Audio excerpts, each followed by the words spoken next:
Welcome, friends. James Corbett here, Corbettreport.com.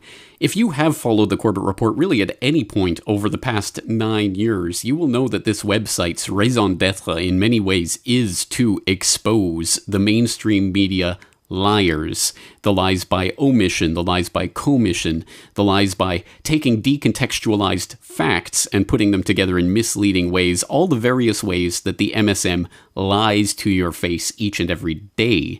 So I don't think anyone can accuse either myself or my regular audience of being surprised at the level of mendacity in the mainstream media. And yet, here I am, recording this actually on a Saturday night, absolutely blood boiling, shaking, literally shaking with anger at the lies that we see coming out of Syria right now in what can only be described as a concerted propaganda effort to whip up war hysteria once again for another humanitarian love bombing. So, let's see if I can paint this picture for you in a orderly fashion. Let's turn to this story from Moon of Alabama that was posted up late July 2016, where it noted that CIA rebels behead kid and other U.S. successes in Syria, where it notes, among other stories, that a group of fighters under the rubric of Nur al-Din al-Zinki, moderate rebels, of course, because what other kind are there, yesterday captured a Palestinian boy of some 8, 10, maybe 12 years, taunted him, and accused him of fighting on the Syrian government side. The boy had no uniform on and had medical infusion tubes in his right arm, but they still insisted he was a fighter. The CIA supported moderate rebels, then behead the boy with a knife right on the back of that red pickup truck. And for those who are really interested, or for those who really need proof of it, there are not only photos and videos of the child alive, but also video of the beheading itself. This boy was decapitated with a knife right there on video. Absolutely unfathomably disgusting. So get a good look of these scumbags. These are the scumbags of Nur al-Din al-Zinki. They are child beheaders, who, of course, are backed by the US government. As we see in this story from BBC News, which came out a couple days later, Syria conflict, boy beheaded by rebels was a fighter, where it notes that the sister of a boy filmed being beheaded by Syrian rebels has disputed a claim by a pro-government Palestinian militia that he was not a fighter. The Liwa al-Quds Jerusalem Brigade said Abdullah Isa was just a 12-year-old boy from a poor refugee family who lived in a rebel-held area of Aleppo. His sister later said on Facebook, well, that's journalism for you. His sister later said on Facebook that he was a Syrian from Homs who went to fight and defend his country. Members of the Nur al-Din al-Zinki movement are accused of killing him. The group said those responsible were handed over to a judicial committee and denounced the killing as a violation. The U.S., which has provided military support to the Nur al-Din al-Zinki movement in the past, said it was seeking more information on what it described as an appalling report. Here, you literally have the BBC taking this story of this child beheading and basically justifying it. Oh, well, he was a fighter. This 12-year-old boy was a fighter. Clearly, someone who was going to do dangerous damage to these brave and valiant US-supported terrorists, right?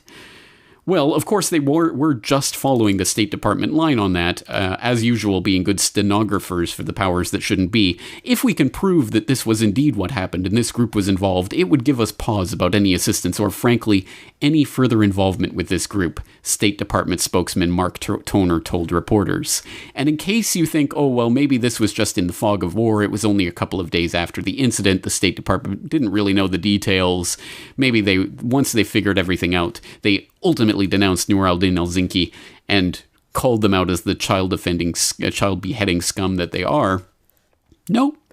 This is from a press conference that was given a couple of weeks later, in which they were again asked to clarify the position of the State Department. Here is State Department spokesman Mark Toner being asked, so what does a group have to do to actually be taken off the State Department list of groups or organizations that will receive State Department funding?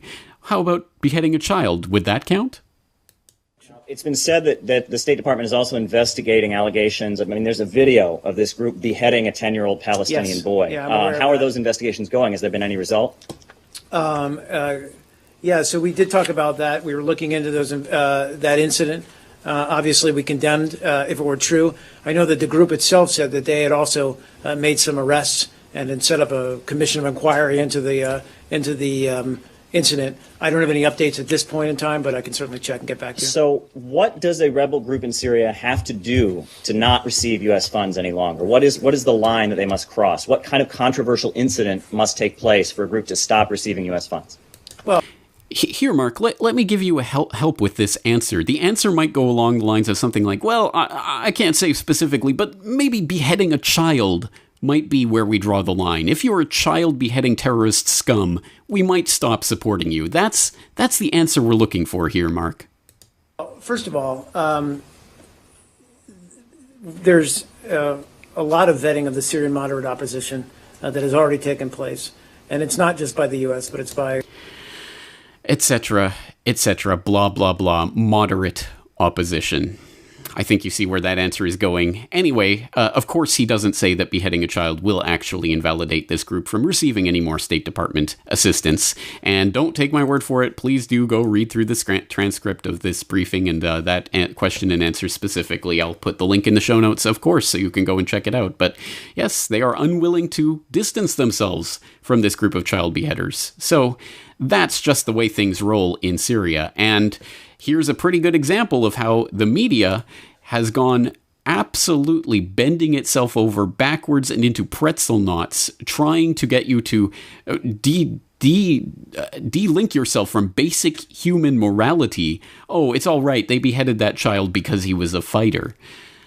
But wait, it gets worse. Here's a video from a few days ago from Channel 4, which had a report on Inside Aleppo and talking about some of the Oh, wait, that's strange. This video was private. It was just up maybe 24 hours ago when I checked it. Why is it gone now? I can't imagine. Oh, is it because... Let's check it out. Luckily, this was preserved here. England's Channel 4 News featuring moderate war criminals. On October 4th, 2016, England's Channel 4 News posted this video. Aleppo up close with the rebels inside the besieged Syrian city. And it's a report about, these moderate rebels and how brave and valiant they are in fighting. And they're just a bunch of farmers and factory workers who have suddenly become, they were forced into this position of fighting for... Hey, wait, some of those faces look really familiar. What's going... Yeah, there's that guy, and... Oh, right, there's the pic... Oh. Yes, literally. Channel 4 are interviewing and lionizing the child beheaders in their report. You cannot make this up. They are literally portraying the child beheaders themselves as the moderate rebels who are fighting for freedom in Syria. Literally interviewing these people. And let me guess, I'll let you guess how many times they bring up child beheading in this video. Oh, that's right. 0. They don't bring it up. They don't even mention, oh, by the way, these are the guys that were just busy chopping heads off of 12-year-old boys a couple of months ago.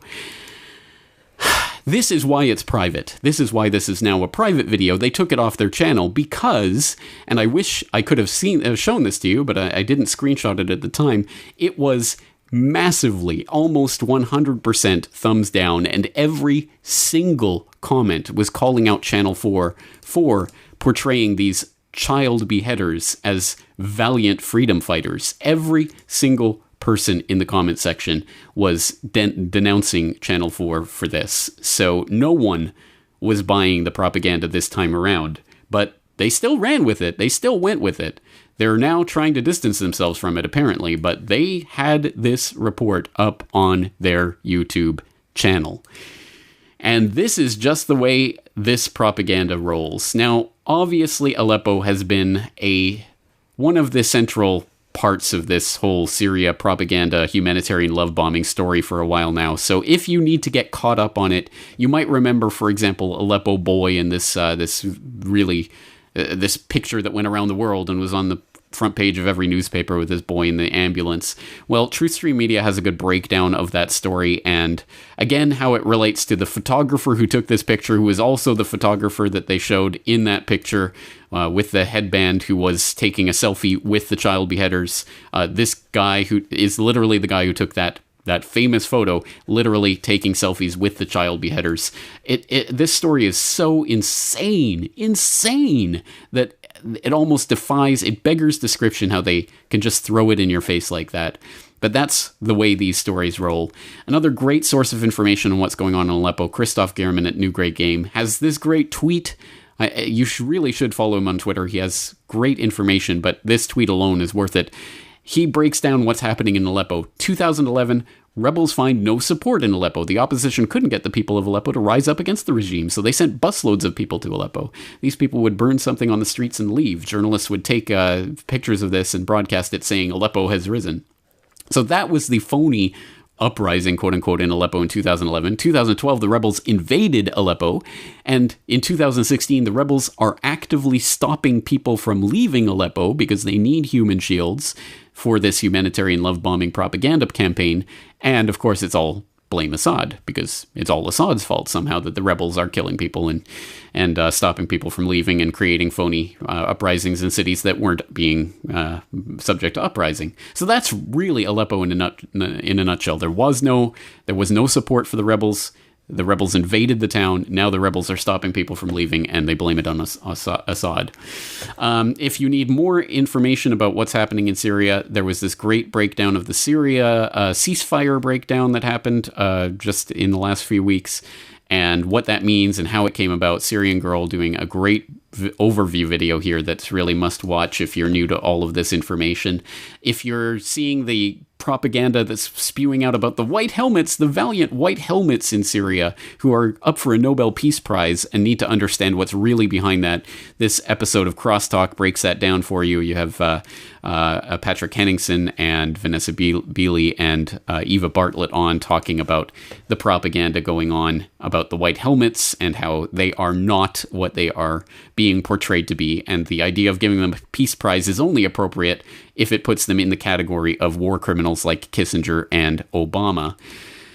But just to keep in mind what's really behind this and what the stakes really are, of course, we have Soros blasting Putin for Russian actions in Syria, which is pretty much the story of this propaganda campaign in a nutshell. It's people like Soros making sure to put Putin in the crosshairs for what's happening in Syria and avoiding any mention of anything that the US is doing, like, supporting child beheaders. And again, it gets even more blatant. Russia warns U.S. airstrikes on Syrian army would lead to war. Air defenses are active. Or in even a more blunt headline from Blacklisted News, Russia threatens to shoot down U.S. jets. And yes, that's exactly what is happening. In a stark warning to the U.S., a spokesman for the Russian Defense Ministry said Russia may shoot down U.S. planes attempting to launch airstrikes in Syria. I would recommend our colleagues in Washington to thoroughly consider the possible consequences of the realization of such plans, which is diplomatic speak for, you guys are going to start a war. And Russia has deployed advanced S-300 and S-400 anti-aircraft missiles to its bases in Syria, so it is not an idle threat. And well, if you need to hear it from someone else, you can get it from Chairman of the Joint Chiefs of Staff General Joseph Dunford, who told the Armed Services Committee recently this uncomfortable piece of information. The president. What about the option of controlling the airspace so that barrel bombs cannot be dropped? Well, all the options. What do you think of that option, sir? Right now, Senator, for us to control all of the airspace in Syria would require us to go to war against Syria and Russia. Yeah, I think that wasn't the answer they were looking for there, was it, Mr. Wicker? Absolutely outrageous. We are being strung along by crude propaganda, literally promoting and lionizing child beheading terrorists as freedom fighters.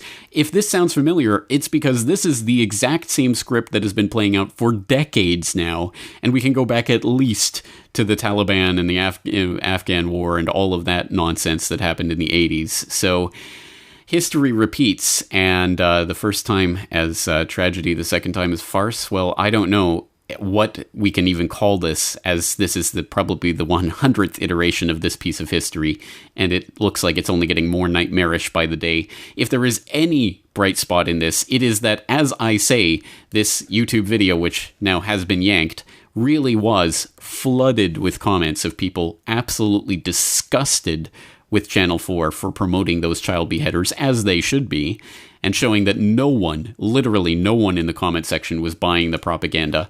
And Off Guardian, which focuses on the Guardian's propaganda, always doing a great job at showing some of the redacted reality that The Guardian tries to hide from its readership, talking about a recent editorial that was part of this White Helmets should get the Nobel Peace Prize pitch, where only 7 people actually supported The Guardian's fact-free editorial. And it says, The Guardian's comments are the now standard disaster zone, open for less than an hour, and with a full 1/3, that's 18 of the 55 comments, censored. Of the 37 remaining, only 15 support the Guardian's position, and those 15 comments are all made by the same 7 people. This is less about propaganda and more about cultist reality denial.